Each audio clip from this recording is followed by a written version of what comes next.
Nous avons accueilli plus de 1000 jeunes en 5 ans dans 500 établissements et dans l'enseignement catholique, et ça c'est un grand succès. Accueillir un jeune en service civique, c'est aussi une autre manière d'accomplir notre mission d'éducation qui est associée au service public de l'enseignement. Ça aussi nous en sommes fiers.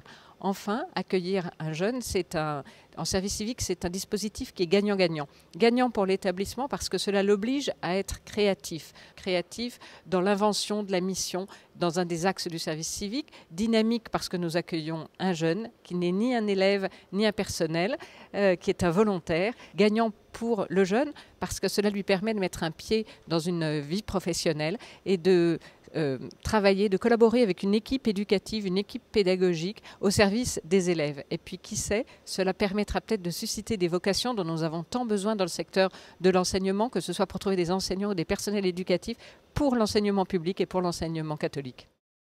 Si jamais cet avenir, votre avenir, passait un jour ou l'autre dans vos têtes par la case prof, que ce soit en premier degré ou en second degré, surtout, n'hésitez pas, je recrute tous les ans 4000 profs et j'en ai absolument besoin.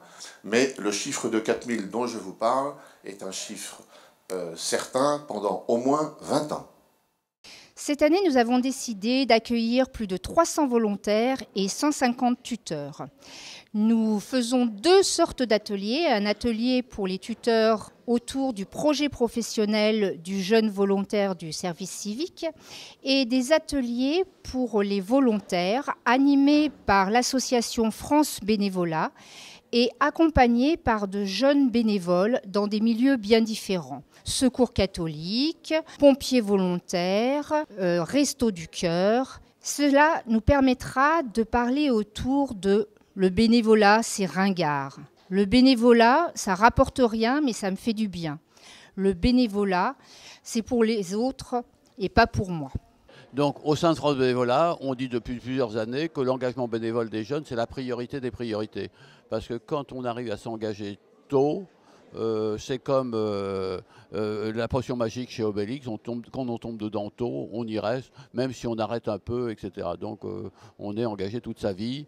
Alors au bénéfice de causes qui vont changer d'ailleurs au fil de l'eau, mais toujours sur des champs de solidarité, d'échange, et en particulier pour renforcer la solidarité territoriale. Donc vraiment c'est une expérience très riche humainement. Et aussi, au niveau des compétences, ça m'a apporté beaucoup de choses. Donc c'est pour ça que je suis venu aujourd'hui témoigner de ça, pour essayer de donner envie un peu à des volontaires en service civique d'aller aussi à l'étranger et pourquoi pas continuer dans cette lancée. Donc il y a le bénévolat, ils peuvent en faire à côté partout, mais s'ils ont envie de partir à l'étranger, je trouve que c'est une bonne solution, le volontariat en solidarité internationale. Je rentre d'une mission de 2 ans au Togo, en volontariat de solidarité internationale. J'ai également effectué un service civique. Et je trouve que le service civique, pour ça, est une chance et qu'il faut accompagner tous ces jeunes pour qu'ils en soient persuadés. C'est vraiment une expérience que je recommande à beaucoup de jeunes parce que c'est quelque chose vraiment de formidable de se donner de son temps comme ça. Moi, je suis conseiller d'éducation dans un lycée, donc ma spécialité, c'est l'éducation.